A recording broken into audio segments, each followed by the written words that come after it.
distracting. Who is the most consistent conservative candidate? The consistent track record has been consistent as a consistent conservative. Consistent conservative. Consistent conservative. Consistent conservative. I find myself at the Basilica every Sunday morning. We're close to Sings. And I just have such a sense of comfort. Chicken crab. Godspeed. Up your game. I never thought I'd hear a president of the United States talking about upping our game. I think we're going to come away from this debate with two words: consistent conservative. I think there's a little bit of trouble anybody competing with me on consistency. And now, Mr. Know-It-All. All righty, you rambunctious little bambinos. JD here. Good to have you on board. We thank you, as always, for taking some of your time to spend it with us here on the program, where intellectual anarchy is encouraged and nurtured for now. Marcelo's working the boards for us. Brad's helping out on the program today. The phone calls at 800-876-4123. And the poll question up there for you today. In 2008, Ron Paul quoted poet Victor Hugo's line, "Any idea whose time has come cannot be stopped by any army or any government," end quote. I asked the question, do you believe it's the Ron Paul movement's time? 4% say no, the movement has passed. 96% of the people say yes, the movement's time is now. I couldn't agree more. Not just the man, but the movement. It has to start somewhere. It has to start with someone. And the idea whose time has come cannot be stopped, should not be stopped, even though there are many efforts out there to try and stop the movement.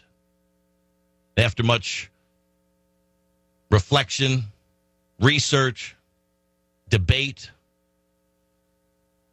prodding, it's my time to come forward and enthusiastically and without hesitation endorse Congressman Ron Paul for the presidency of the United States of America. Now, when I come to this support for Congressman Paul, it's a process that takes place over time. You have to look at the candidates. You have to assess them. You have to take a look at who they are, what they say, what they said, what they say they're going to do.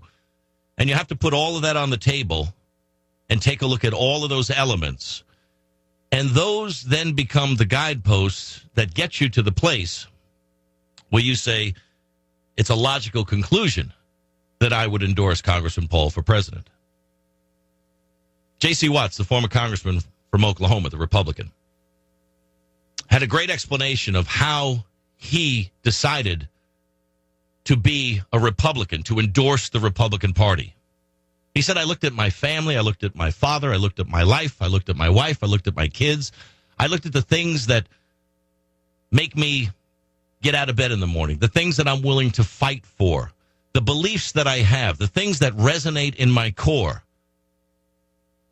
and who I am, and all that I believe, and everything that I will fight for, and work to preserve and protect and to move forward, makes me a Republican.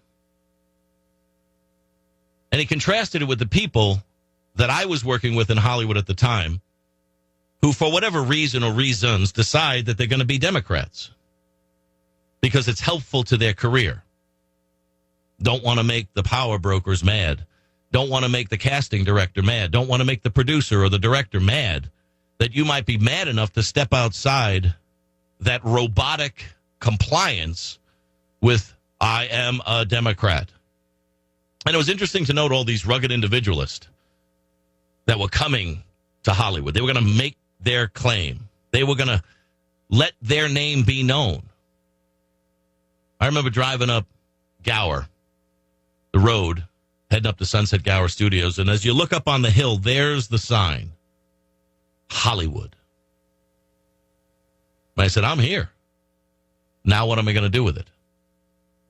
And I decided that I had to compete with me as best as I possibly could. I had to decide what was right for me. I had to figure out what it was that I brought to the table that was different than so many others that came and left Hollywood with their dreams completely squashed.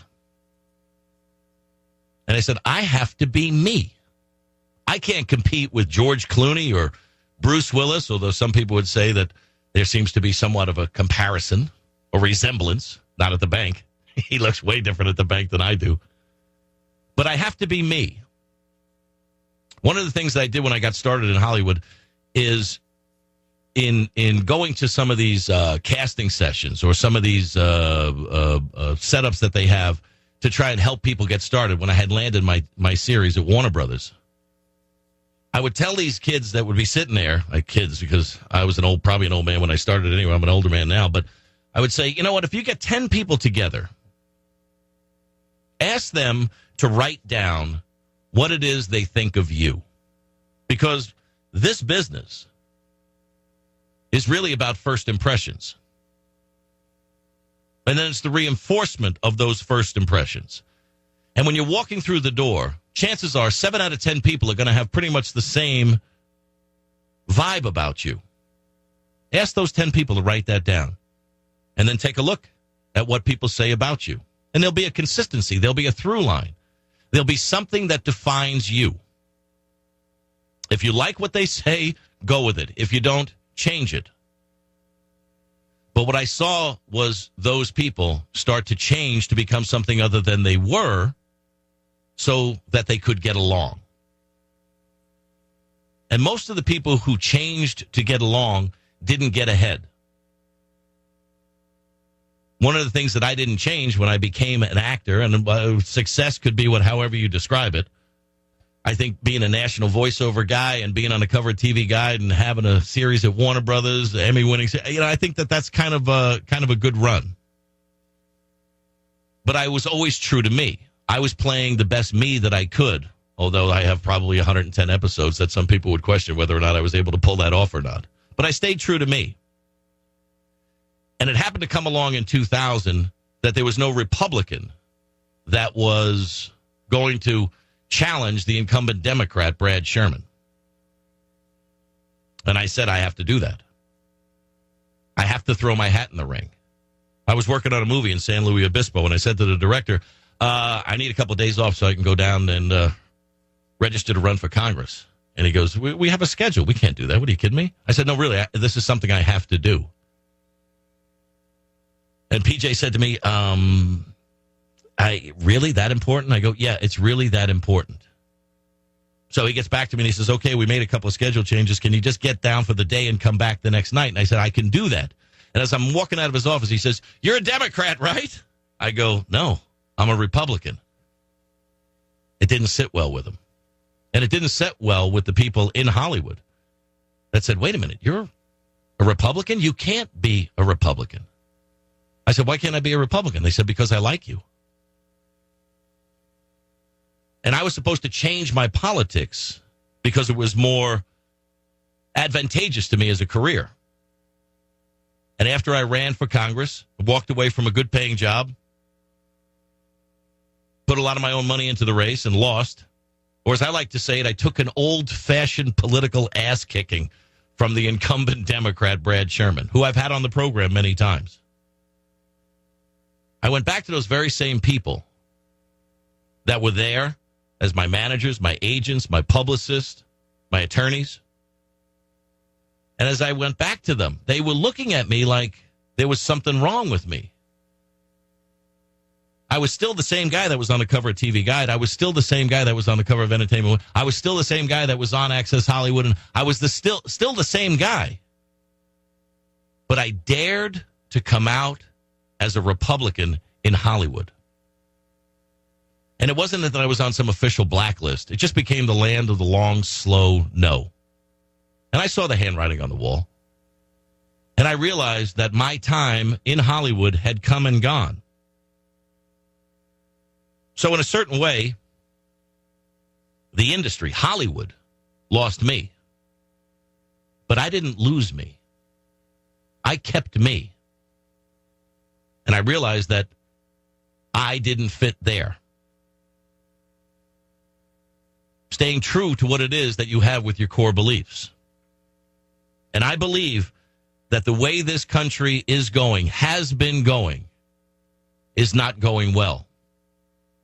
And I believe that when you come to a decision in your life of what you have to do, when you have to step up, when you have to throw your hat in the ring, And to do so would be to betray yourself, that there comes a time, that time is now, there comes a person, that person is Ron Paul, and there comes a movement that's very necessary in this country. A movement that moves us away from the status quo. A movement that moves us away from the stranglehold that the two-party system has on the country.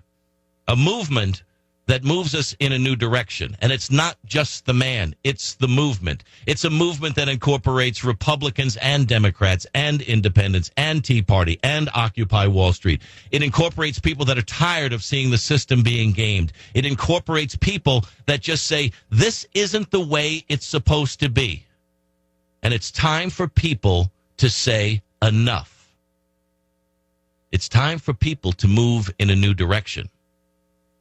And that's why I moved in the direction of endorsing Congressman Ron Paul for the presidency of the United States of America. This is a very crucial time for our country. This is a very important moment. The Republicans will say it's important because it's the determination of what the Republican Party is going to be going forward. Is it going to be the Republican elites? Is it going to be the establishment? Is it going to be the professional politicians? Or is it going to be the Tea Party? Well, we know that there's a battle going on there. The Democrats say, well, you can't rely on the Republicans to do anything because when they had the power, they didn't do anything with the power. And look where we are today. And the Democrats aren't going to do anything with it either. But there has to come a time where we recognize that we're fooling ourselves into thinking that by repeating the same process over and over of hitting the ball back and forth over the net to make it look like a tennis match is going on, at some point it gets stale, it gets tired.